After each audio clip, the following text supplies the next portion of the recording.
ఏ నీకు యాంకరింగ్ మీద కాన్సన్ట్రేషన్ లేదు, గెస్ట్ ఏమైనా చేయొచ్చు. నాకు హలో నాకు గ్లోబ్ ట్రాటర్ ప్రీ రిలీజ్ కాదు ఈవెంట్ ఉందా?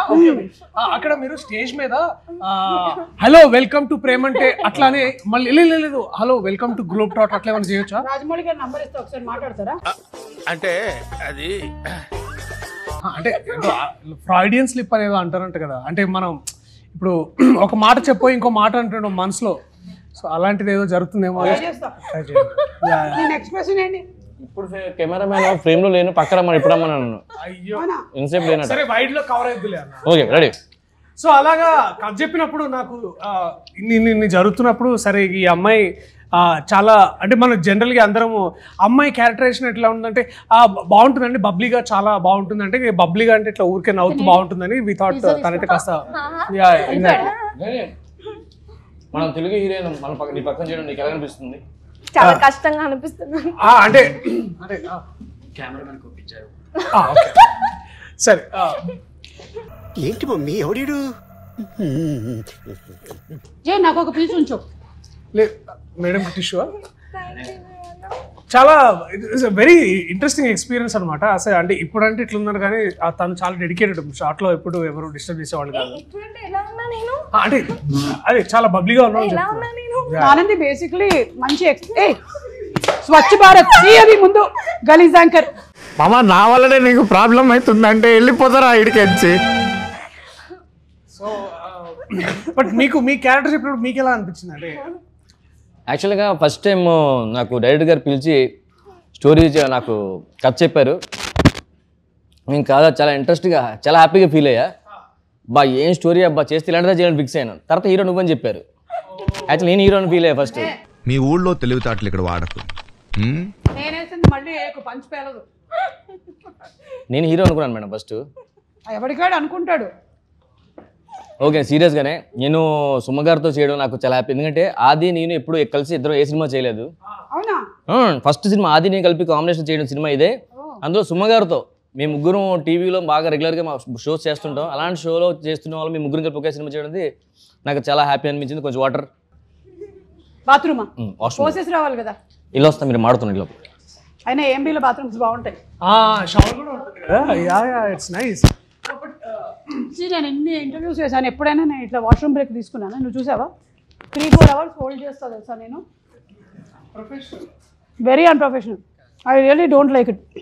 ఇది బట్ వీళ్ళిద్దరితో ఇబ్బందిగా ఉంటుంది మరి. కిషోర్ అన్నతో చాలా చాలా ఇంపార్టెంట్ ఎస్ఐ క్యారెక్టర్ కదా. సో సంపత్ గారు అసలు టెరిఫిక్ యాక్టర్.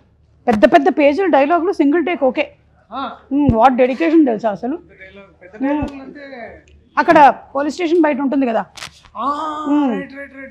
అది నేనా ఏదో ప్రేమ అంటే సినిమా ప్రమోషన్స్కి పిలిచారు. బాత్రూంలో మాట్లాడుతున్నాను. ఆ ప్రేమ అంటే సినిమా ఇంటర్వ్యూకి పిలిస్తే నేనే యాంకర్.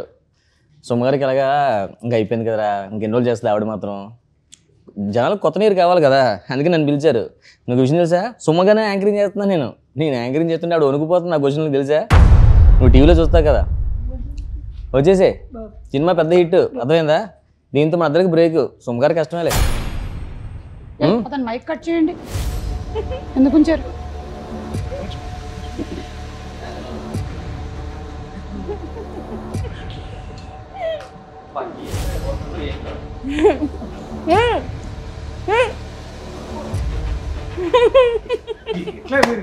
అలా మాట్లాడచ్చా?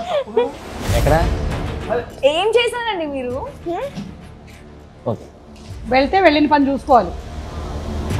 ఏం చేసావు? అదేంటి చెప్పా కదా వాష్రూమ్ కానీ తెలిసిపోయింది. అది చెప్పే వెళ్ళాం కదా, తెలిసిపోవడం ఏముంది?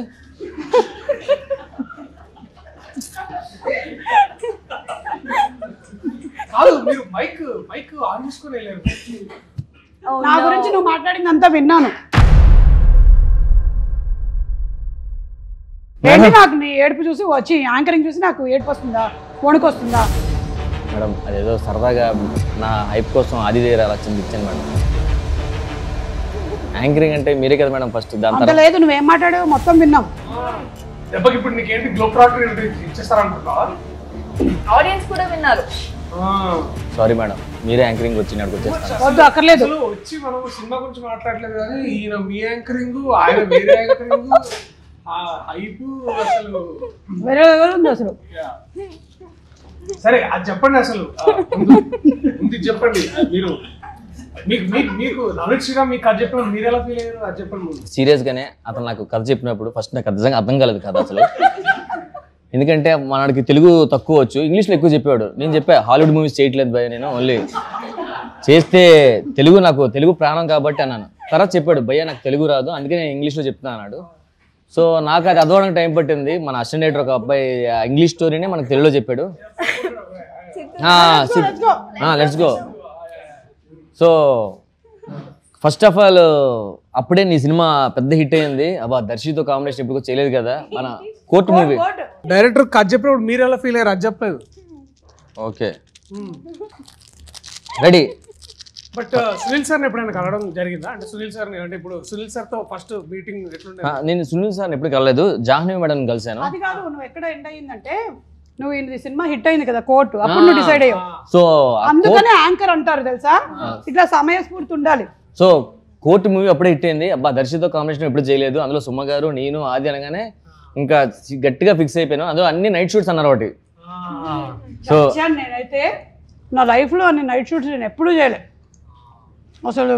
నైట్ షూట్ మీ డ్యూటీ ఆ సుమో డ్యూటీ ఏదైతే ఉందో నైట్ పెట్రోల్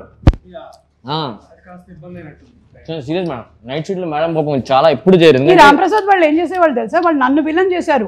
వీళ్ళు ఎప్పుడు చూసినా అడిగేవాళ్ళు కాదు మేము తొందరగా వెళ్ళాలని. మేడం మీరు వెళ్ళిపోవాలి కదా, వెళ్ళి చెప్పండి అని చెప్పి నన్ను తోసారు ఎప్పుడు. ఇదిగో డైరెక్షన్ డిపార్ట్మెంట్ గుర్తుపెట్టుకోండి, నేను ప్రతిసారి వచ్చి అడిగినప్పుడంతా రాంప్రసాద్ ఆది తోసిన దాని వల్లే వచ్చా, మెయిన్ గా రాంప్రసాదే. థ్యాంక్ యూ మేడం నాకు హెల్ప్ చేసినందుకు. ఇలాంటి సినిమా ఉన్న ప్రేమ అంటే పార్ట్ 2 ఉంటుందా? పార్ట్ 1 విడుదలైన తర్వాత చెప్తాను సునీల్ గారు. అందుకని ఉంటది వీళ్ళకి పిల్లలు పుడతారు, వాళ్ళు ఇంకెవరినో ప్రేమిస్తారు.